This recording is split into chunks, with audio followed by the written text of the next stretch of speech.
So chemical properties are not like physical properties. Chemical properties are the ability of a substance to combine with or change into one or more substances. A good example we discussed in class was reactivity with water. In a way, now that actually is bad. We didn't talk about that in class. But reactivity with water. Sodium, lithium, potassium, rubidium, cesium, those are all alkali metals. If you look at group 1 on the periodic table, if you look at the left-hand column, look at the very upper left-hand part of the periodic table. You see the letter H? H. Now we're going to go down from there. H, L-I-N-A-K-R-E-C-S, and Fr. Right? That's hydrogen, lithium, sodium, potassium, rubidium, cesium, francium. Those elements, you can't even get them wet. They start reacting with water. We'll see more of that later in class. Okay? And that's a chemical property that the alkali metals have. Well, what if we have iron? Well, a student in class said if we have iron, it's going to rust. True, that's a chemical property. What if we had a piece of paper and we set it on fire? Wouldn't it turn into other substances? Right?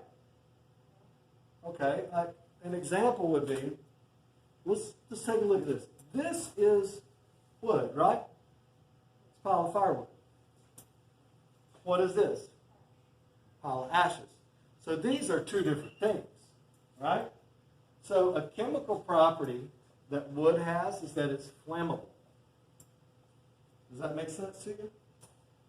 Now, here's the thing. For us to take this wood and turn it into ash, there has to be a chemical reaction. Do you agree? And this is an important thing that makes a chemical property different than a physical property. And that's this. After the chemical reaction, you have a different material. Ash is not wood. Okay? There's a lot of things missing here that are not in the wood. Now, where did the stuff go? Away into the air.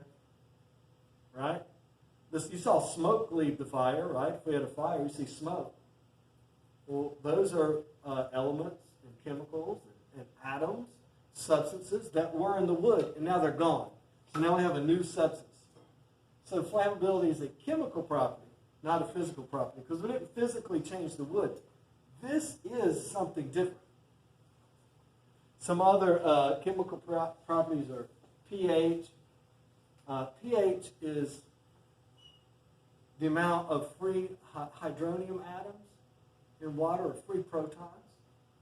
And this is how things are either acids or bases. So if a substance is acidic, that's a chemical property. And the reason that is the acidity level of a substance determines how it will chemically react with other substances.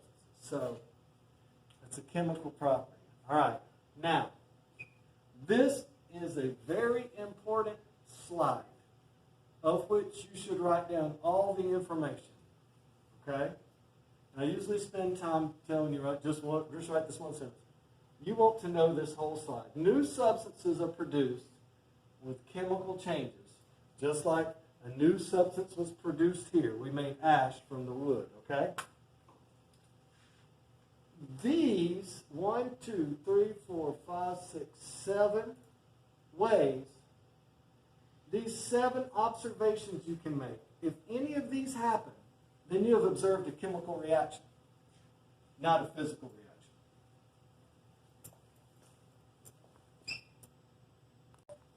Now, if you look at this, okay, there's an activity you do around your home that is very, very, is a very, very chemical process.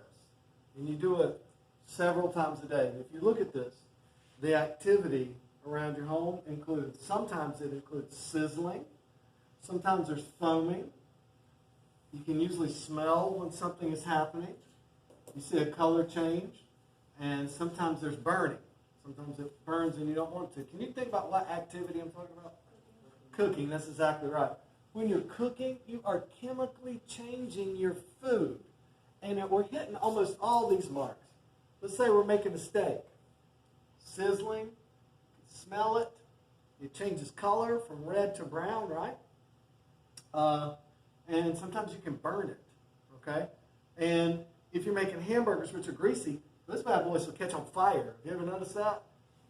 I had a 4th of July one year. I was really stupid, and I didn't know, and I put all these hamburgers on the grill. It was like out of control, buddy.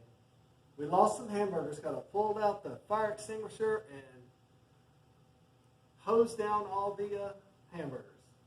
And people were very disappointed. My parents especially were disappointed, but we had hot dogs. Anyway, what about foaming? Can you think of chemical activity or cooking? We're already talking about cooking, so.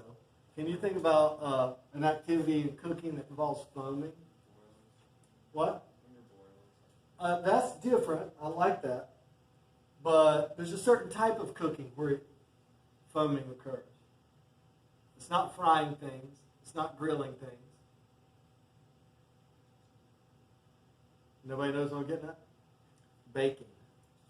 Baking. If you're baking a cake, right? And you have yeast, you have baking soda, and other things, there'll be foaming in there. Baking is a different sport than the rest of cooking.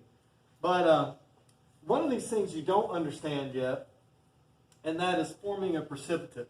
Forming a precipitate means that you have two different liquids, okay? And when you mix them, they form a solid. Now, it doesn't mean the whole thing turns into a solid, but you can mix two different liquids, and then a solid will appear and fall to the bottom. We're going to do that a lot in chemistry. We're going to spend major time on that, so I'm just going to mention it right now. Let me mention one more thing. If you're cooking the steak, it sizzles, it smells good, it changes color, and sometimes it can even burn, okay? Or flame itself, okay? Especially if you have fats in your steak. Now, when you're seeing this color change and smelling it and hearing the sizzling, chemical changes are occurring. Do you know why we cook our food? Do you know why we cook food instead of just like murdering a cow and then just cutting it and just eating it? Do you know why we cook the food? Well, yeah, well, you can eat raw meat, but literally, I like what you're thinking about. We're cooking the food to chemically change it, to change the proteins into proteins that our body can digest using less energy. If you cook meat, then your body can digest it and turn it into energy easily. If the meat is uncooked, your body has to do a lot more work.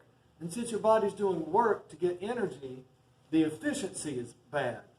Does that make sense? So when we started cooking things on fires, it greatly, greatly helped the amount of energy we had. Does that make sense? All right, let's keep rolling. All right, so we're looking at this. Jot down A, B, C, or D for me real quick. So we have to keep in mind what the last couple of slides were about to get this right. The last couple of slides were saying that new substances are produced when we have chemical changes. So when we go down here, we take a look at this. You had some acid, you put some metal in there, and it started bubbling. Okay? And pretty soon, in a couple months, you realize that that produces hydrogen gas. Okay? Now, hydrogen gas is really combustible. So, and we could even do this exact same thing in the classroom for fun. Okay? So when it starts bubbling, the gas is coming up as hydrogen gas. And if you put your thumb on it, you'll actually feel pressure in the test tube because the gas is in there. You hold a lighter, boop, and it'll explode. It's really fun. But how do we know the experiment? Well, we know that there was a chemical reaction because a new substance was formed. Well, we're not creating new atoms. We're creating new substances, okay? The atoms are already there. We're just putting them in a different order, right? So the chemical reaction occurred because a new substance was formed. The popping sound the popping sound just means that gas is produced, but our answer here is B, a new substance form. This guy right here, that car right there, it is chemically changed. You can see that it's rusted, right? Does that make sense? Okay, and then we're back to states of matter, which we've already done. Does that make sense?